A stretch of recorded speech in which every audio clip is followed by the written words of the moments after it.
اچھا، یہ دوران گفتگو آپ نے ارشاد فرمایا کہ صحابہ کرام علیہم الرضوان سرکار صلی اللہ علیہ وسلم کی مجلس میں تشریف رکھتے تھے، صحابہ کرام کے پاس تابعین آتے تھے، تابعین کے پاس تبع تابعین، ان کو لطائف کی ضرورت نہیں تھی، وہ ان صحبتوں میں ہی وہ حاصل ہو گئے، اس کے بعد ضرورت پڑی تو کیا آپ نے فرمایا جیسے وہ دور نبوی سے دور ہوتے چلے گئے تو یہ ضرورت پڑتی چلے گئی، تو کیا یہ جو ماحولیاتی آلودگی ہوتی ہے، مطلب یہ جو اعمال کے حوالے سے ہوتے ہیں، کیا یہ اثر ڈالتی ہیں؟ وہ بڑھتی جاتی ہے، اثر انداز ہوتی ہے۔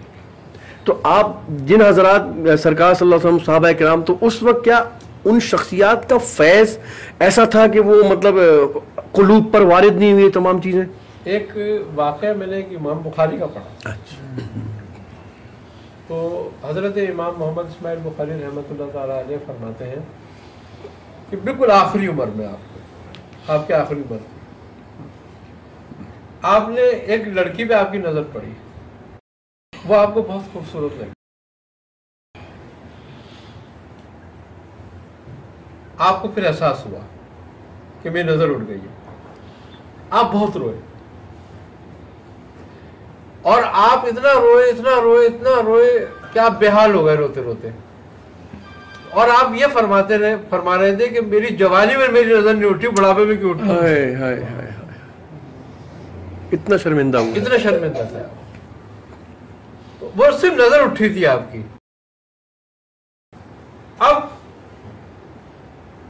آپ پہ روتے روتے رکت تاری ہوئی، اور رکت میں مدہوشی تاری ہوئی، مدہوشی میں کیا دیکھتے ہیں آپ کے سرور عالم صلی اللہ علیہ وسلم تشریف فرمائے، سبحان اللہ۔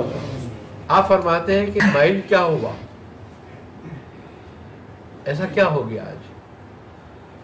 پھر آپ نے سارا واقعہ آپ کے آگے بیان فرمایا کہ حضور ایسے ہوا، اور مجھے تو رونا اس بات پر ہے کہ میری جوانی میں نہیں ہوا، میرے بڑھاپے میں کیوں ہوا؟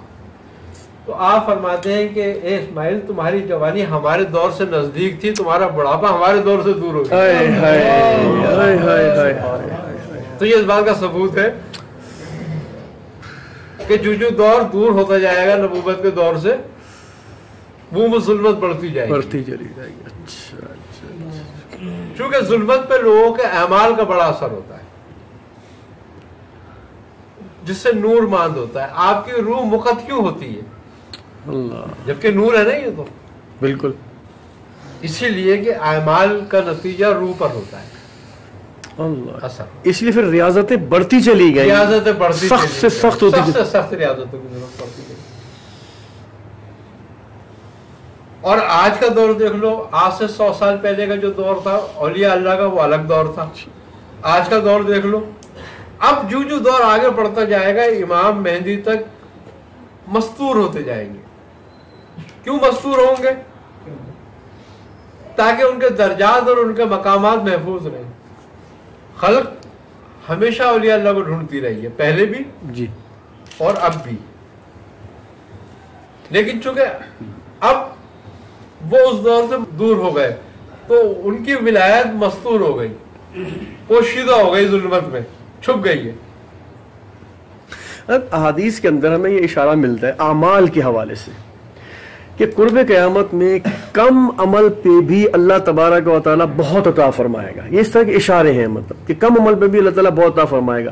تو یہ کم ریاضتوں پر بھی یہ جو مستور ہو رہے ہیں درجات یا یہ جو مقامات ہیں، یہ ظاہر نہیں ہوں گے؟ بالکل ہوں گے، لیکن ظاہر نہیں ہوں گے، ان کے درجات بڑھیں گے۔ اچھا، ان کے درجات بڑھیں گے، وہ پوشیدہ رہیں گے،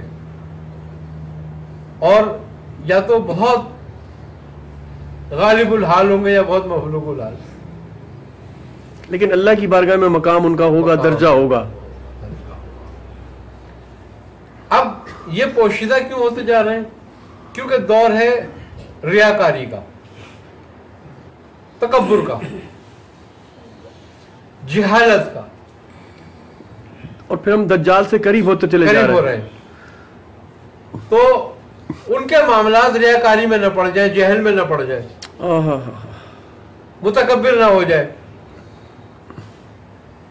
تو ان سب سے بچانے کے لیے ان کو مستور رکھا جا رہا ہے۔ ٹھیک ہے، ٹھیک ہے، سبحان اللہ، ان کے اعمال کی حفاظت ان کا رب کر رہا ہے۔ واہ واہ واہ، سبحان اللہ، سبحان اللہ، کیا بات، واہ۔ تاکہ وہ ان پر ان کی حقیقت کھلے ہی نہیں، نہ وہ تکبر میں پڑے، نہ وہ بڑائی میں پڑے، نہ غرور میں آئے. سبحان اللہ. جو وہ کر رہے اسی میں لگے رہے. واہ واہ واہ، سبحان اللہ سبحان اللہ سبحان اللہ. یہ بھی اللہ کا فضل و کرم ہے.